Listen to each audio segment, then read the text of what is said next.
말씀은 신약성경 마가복음 7장 9절 말씀부터 14절 말씀까지입니다. 제가 가지고 성경책은 신약성경 65페이지에 있는 마가복음 7장 9절 말씀부터 14절 말씀까지입니다. 9절 말씀부터 우리 함께 읽겠습니다. 또 이르시되 너희가 너희 전통을 지키려고 하나님의 계명을 잘 저버리는도다. 모세는 내 부모를 공경하라 하고 또 아버지나 어머니를 모욕하는 자는 죽임을 당하리라 하였거늘 너희는 이르되 사람이 아버지에게나 어머니에게나 말하기를 내가 드려 유익하게 할 것이 고르반 곧 하나님께 드림이 되었다고 하기만 하면 그만이라 하고 자기 아버지나 어머니에게 다시 아무것도 하여 드리기를 허락하지 아니하여 너희가 전한 전통으로 하나님의 말씀을 폐하며 또 이 같은 일을 많이 행하느니라 하시고 우리를 다시 불러 이르시되 너희는 다 내 말을 듣고 깨달으라. 아멘. 출애굽기 20장 12절 말씀 한 절만 더 우리 함께 읽겠습니다. 화면에 나와 있습니다. 내 부모를 공경하라. 그리하면 내 하나님 여호와가 내게 준 땅에서 내 생명이 이르리라. 아멘. 어머니라고 하는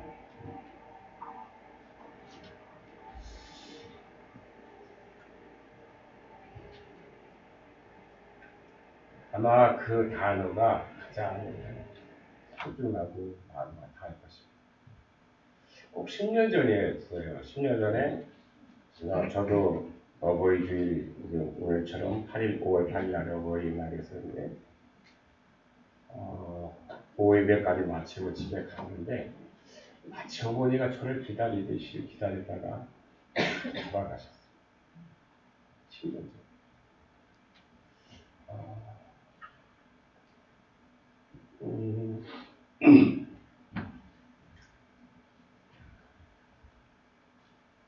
오늘 그 사람됨의 첫 계명이라고 하는 제목인데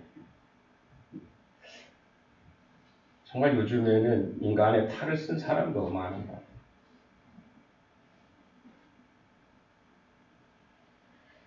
같아요. 물론 계명으로 내 부모를 공경하라고 주셨지만은 이 말씀이 그냥 부모만 공경하는 것이 아니라고 저는 생각합니다.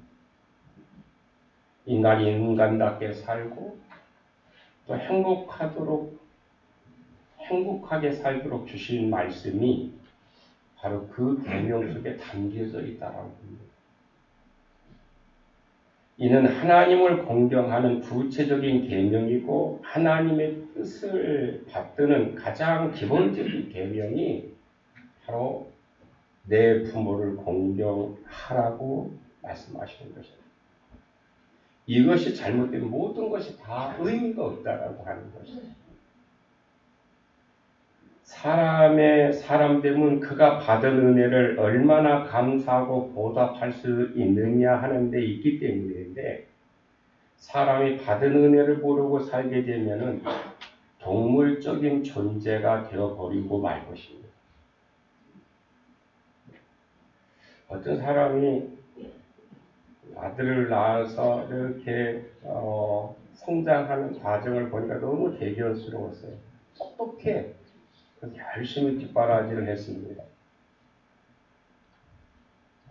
그 아이가 성장해서 뒷바라지를 열심히 하면서 서울대학교에 들어갔어요. 얼마나 자랑스러울까요? 그죠? 요즘 우리나라에도 학벌 아니요. 그거 폐지했다고 하지만 없앴다고 하지만 그 무시. 아니 지금도 보면 다 그런 것들이 드러나죠. 얼마나 기분 좋았을까. 자랑스럽고 대견스럽죠. 어느 날 부자지간에 저녁을 먹고 이제 대화를 합니다. 얘야, 내가 이제 대학에 들어가니 내가 한시름 놓겠구나라고 이렇게 얘기하면 눈을 띄면서 그런데 요즘 세상이 그렇지 않지 않냐? 너무 혼란스러우니까 너무 의식화 운동에 참여하지도 말고 남녀 간의 교제도 조심해야 한다라고 이렇게 이야기를 한 거예요. 그러니까 그 이야기를 듣던 아들이 아빠 인생은 아빠 인생이고 내 인생이 내 인생이야 라고 하더랍니다. 그 이야기를 들을 때 그 부모는 얼마나 가슴 아플까요? 그날 저녁 술을 얼마나 많이 마셨는지 집에 기어 들어갈 정도였다고 합니다. 아내와 딸이 위로를 했지만 좀처럼 마음이 풀리지 않았다라고 하는 것입니다. 이것은 마땅히 존경받아야 할 아들에게서 무시를 받는 것을 생각하니 너무 견딜 수가 없었다라고 하는 것이죠. 마땅히 존경해야 할 부모를 존경하지 않으면 모든 질서는 무너지고 말 것입니다. 비록 아버지가 사회적으로 이렇게 대우받지 못하는 그런 직업을 가졌다 할지라도 집에 와서는 존경을 받죠. 그게 행복한 것이죠. 만약 남편이 아내로부터 무시를 당한다든지 존경과 인정을 받지 못하면 그 남편의 삶은 아마 의욕을 잃어버릴 것입니다. 그러므로 어떤 경우에도 존경해야만 합니다. 부모와 부부간의 관계뿐만 아니라 부모와 자녀와의 관계도 그렇고 성도와의 관계도 이웃과의 관계도 다 마찬가지예요. 주님이 그러셨던 것처럼 오늘 우리는 나에게 잘하는 것만 보면은 편협적인 그러한 관계가 돼서 결국은 언젠가는 그것을 삐뚤어지게 돼 있어요.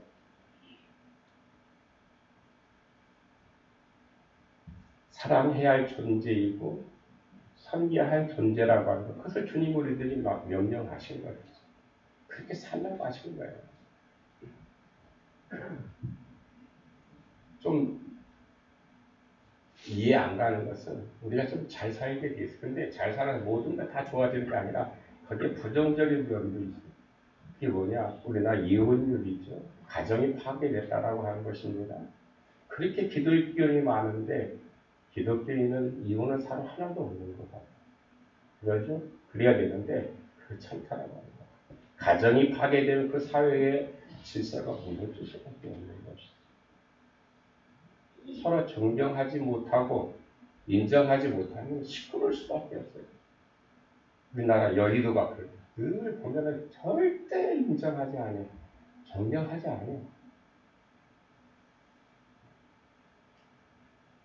모든 사람은 인정받고 인격적으로 대우를 받을 때에 삶의 의욕을 가지고 살아갈 수 있어요. 그래서 오늘 제목을 사람됨의 첫 계명이에요. 부모를 공경하는 것은 자기 존재를, 나 자신을 아는 제일 첫 번째 계명이라고 하는 것입니다. 우리는 혼자 살 수 있어요. 요즘 복싱 가정이 굉장히 많은데 혼자 살 수 있어요. 또 자녀 없이 일생을 살 수도 있습니다. 그러나 부모 없이는 자신의 존재를 인정할 수 없습니다. 내가 받은 성씨가 바로 내 존재의 가장 기본적인 것이고 부모와의 관계에서 얻는 것입니다. 영원히 남아야 할 절대 유일한 관계가 바로 부모와의 관계입니다. 내 부모를 공경하라 그리하면 내 하나님 여호와가 내게 준 땅에서 내 생명의 길이라고 오늘 우리들의 계명을 주셨습니다.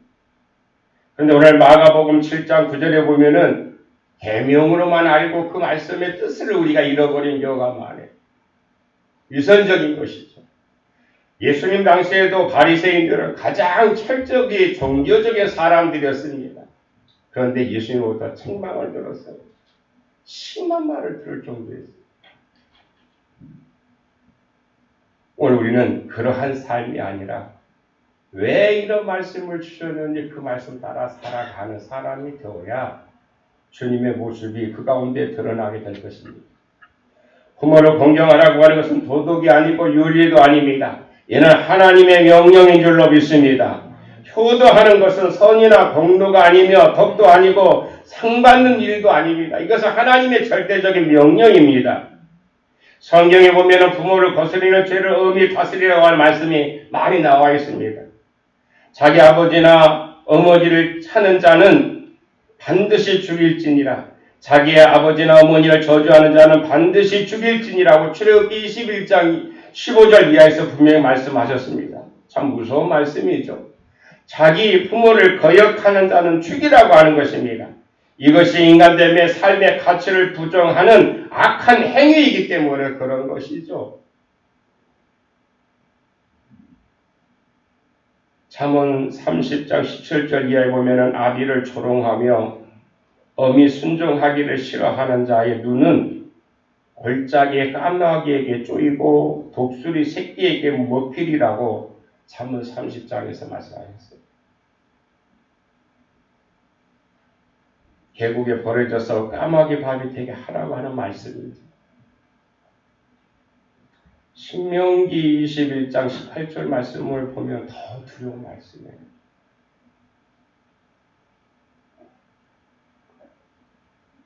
신명기 21장 18절 이하에 보면은 사람이 완악하고 패역한 아들이 있어 그의 아버지의 말이나 그의 어머니의 말을 순종하지 아니하고 부모가 징계하여도 순종하지 아니하거든 그의 부모가 그를 끌고 성문에 이르러 그 성읍 장로들에게 나아가서 그 성읍 장로들에게 말하기를 우리의 이 자식은 완악하고 패역하여 우리 말을 듣지 아니하고 방탕하며 술에 잠긴 자라 하면 그 성읍의 모든 사람들이 그를 돌로 쳐 죽일지니 이같이 내가 너희 중에서 악을 제하라. 그리하면 온 이스라엘이 듣고 두려워하리라고 말씀합니다. 두려운 말씀이죠. 부모가 부모에게 불효하면은 하나님을 공경한다라고 하는 것은 위선입니다. 부모에게도 잘하지 못하면서 하나님을 공경한다. 위선적인 것이죠. 그런 사람도 있어요. 우리 동네 말고 자기 부모님한테는 잘 못하고 이웃집 설순의 부모에게도 잘하는 사람이 있어요. 굉장히 위선적이죠.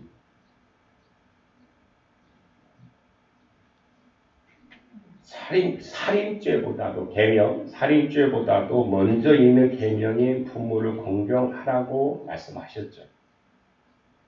부모에게 불효함으로 말미암아 살인하게 되고 부모에게 불효함으로 도둑질하고 간음하고 또 거짓 증거하고 악하게 되는 것입니다. 부모에게 효도하는 사람은 살인하지 않습니다. 그러므로 자기 부모를 섬기지 못하면 하나님 아버지도 섬길 수가 없다라고 하는 거예요. 그러므로 부모를 공경함으로 나의 영원한 문제를 책임지는 여호와 하나님을 섬기는 복 있는 성도들의 삶이 되시길 주여 축원합니다.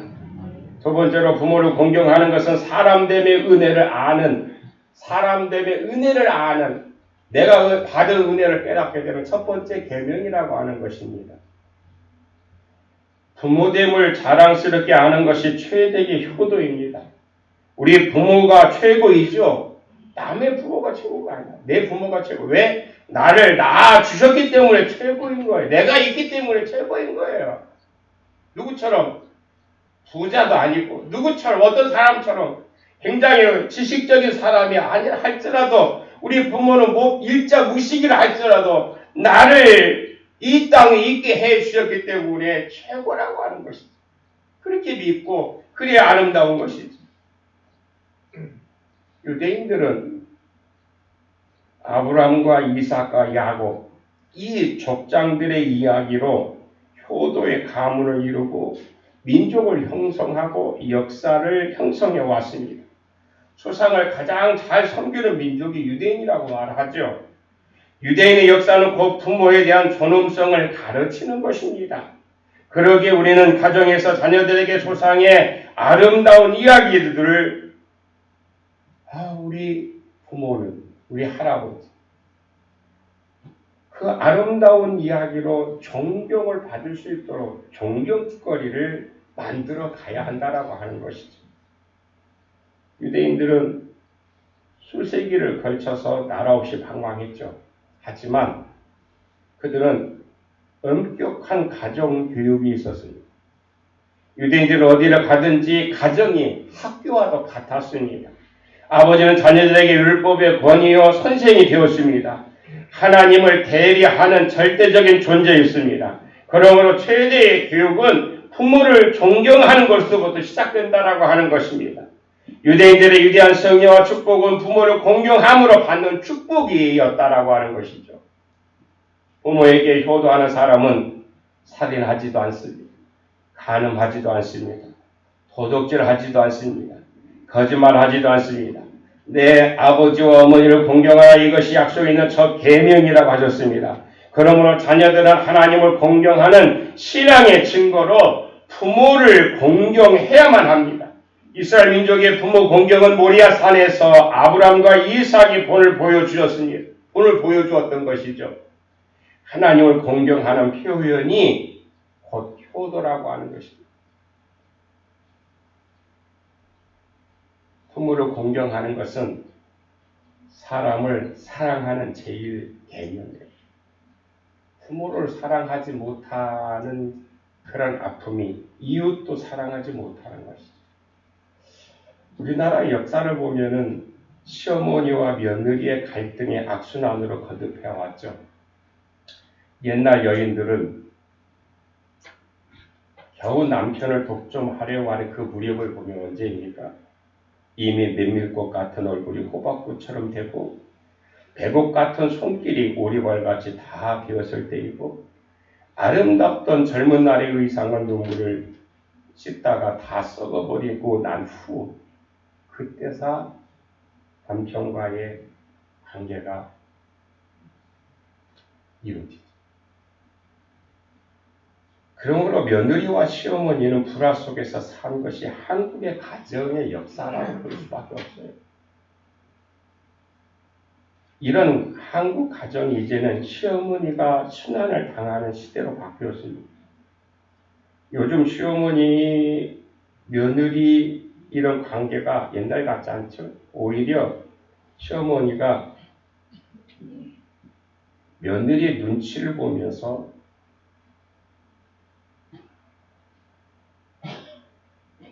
정말 어렵게 살아가는 거예요. 옛날에는 시어머니 모신이라고 힘들었고 이제는 며느리 눈치를 보면서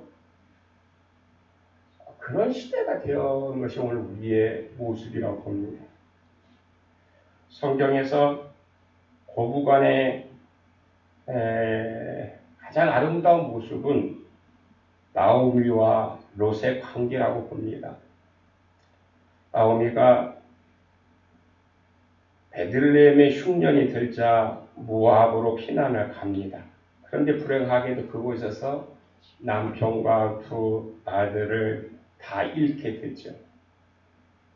모압 땅에서 그렇게 혼자 살아갈 수 없으니 고향으로 돌아가야 하는데 그때에 두 젊은 과부를 데리고 갈 수 없어서 이제 친정으로 돌아가라고 말할 때 룻은 시어머니 나오미에게 이렇게 고백을 하죠.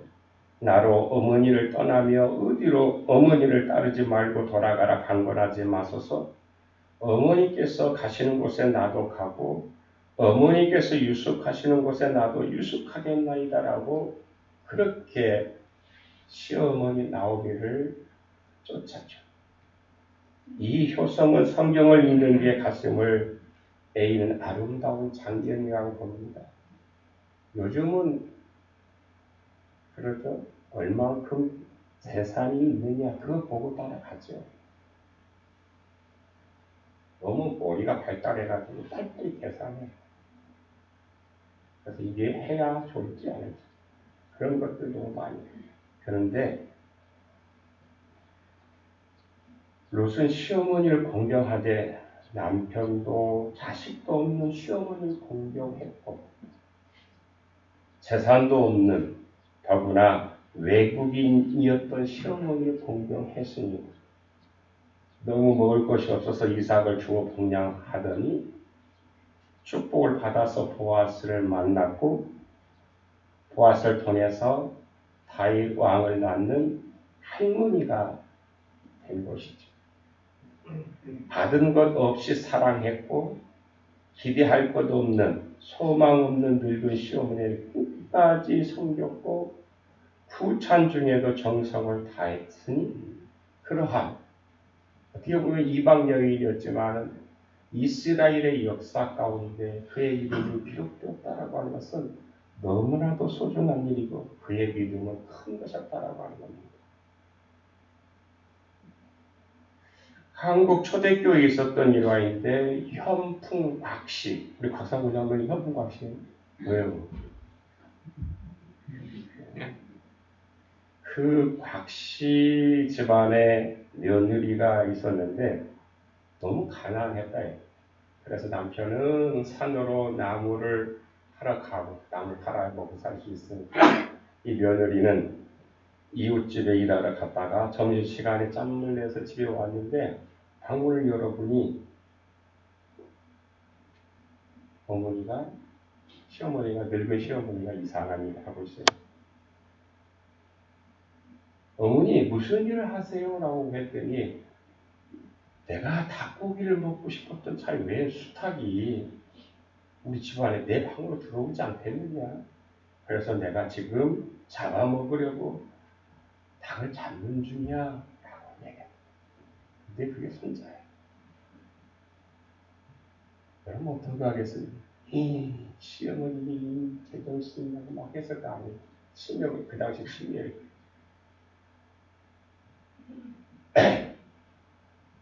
이 며느리가 그랬대요. 어머니 제가 잡아드릴게요. 그 얼른 손자를 어머니 발에서 떼내고 죽었습니다. 그럼 어떻게 하겠어요? 나이 나겠죠. 근데 이 며느리는 얼른 그 손자를 건너방에다 입혀놓고 이웃 동네 가서 닭을 잡아다가 닭을 해드렸다. 밤늦게 이제 니웃니웃해서 남편이 돌아왔는데 아이 소리가 들리지 않는 거예요. 그래서 자기 부인한테 물어봤어요. 그랬더니 그 부인이 자초지종을 설명을 합니다. 이 이야기를 들었던 남편이 세수하고 방에 들어가 의관을 정리하고 부인 앞에 나가서 당신은 하늘이 보낸 효부이니 내가 마땅히 큰절을 하는 것이 도리인 줄 아오 하면서 부인한테 절을 하려고 했어요. 그때 이 부인이 이런 말을 했다고. 이 일은 내 마음으로 된 일이 아니고 예수님이 내 마음에 감동을 주셨기 때문에 하나님께 돌려야 한다라고 하는데 꾹꾹 말렸다라고 하는 거죠. 이 착한 자부의 효심 때문에 그 가문이 온 가문이 예수 믿기 시작했다라고 하는 거예요. 감동적이죠. 요즘은 특히 코로나 시대를 지나면서 이 입술로 전도하는 것은 안 된다라고 모든 사람들이 다 인정하고 있어요. 이제 어떻게 해야 되느냐? 행동으로 보여요. 행함으로 보여줘. 저 사람들 정말 교회 다니는 사람이야. 교회 다니는 사람 갖고 안 돼요. 예수 믿는 사람이라고 인정해야 세상 사람들이 교회에 희망을 갖고 있는 것입니다. 그 희망이 뭘까요? 오늘 본문에 있는 계명, 내 부모를 공경하는 것. 부모를 공경하는 것은 신약 시대에 와서 예수님께서 이렇게 말씀하셨어요. 물론 내 이웃을 사랑하라고요. 어떻게 사랑하라고요? 어떻게 사랑하라고요? 내 이웃 사랑하는데 어떻게 사랑하라고 하셨습니까? 아시죠? 구약에서 계명으로 주셔서 내 부모를 공경하라고. 그것이 사람들의 첫 계명인데 신약에 와서 예수님께서는 어떻게 내 이웃을 사랑하라고 했어요. 사랑해야 올 것 아닙니까? 사랑해야 예수님에 대해서 궁금할 것 아닙니까?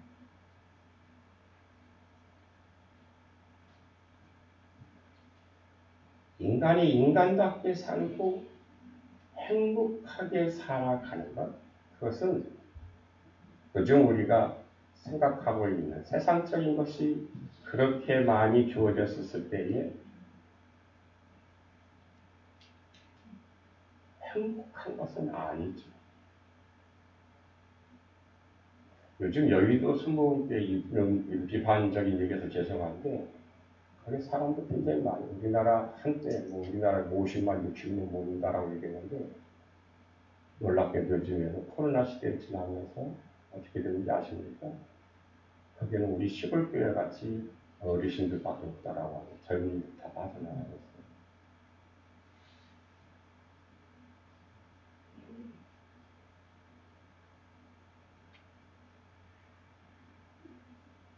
내 부모를 공경하라고 하는 것은 예수님께서는 이웃을 사랑하라고 말씀하셨습니다. 오늘 주신 계명으로 인간답게 그리고 행복한 성도로서의 살아가게 되기를 주님의 이름으로 축원합니다. 기도하시겠습니다. 고마우신 하나님, 저희들에게 부모님을 허락하시고 또 바르게 살아갈 수 있도록 저희들에게 귀한 계명을 주셨고 그 계명을 따라 지금까지 인도해 주심을 감사드리옵나이다. 비록 저희들에게 가진 것은 부족하다 할지라도 화려하지 않지만은 주님의 말씀으로 정결하게 살아갈 때에 그 가운데 함께 하셔서 주님이 약속하셨던 참된 평안과 주님이 주셨던 그 평안으로 말미암아 주님 세상에 하나님의 나라를 증거하게 하옵소서. 예수님의 이름으로 기도하옵나이다. 아멘. 찬송가 559장 부르시면서 준비한 예물 드리겠습니다.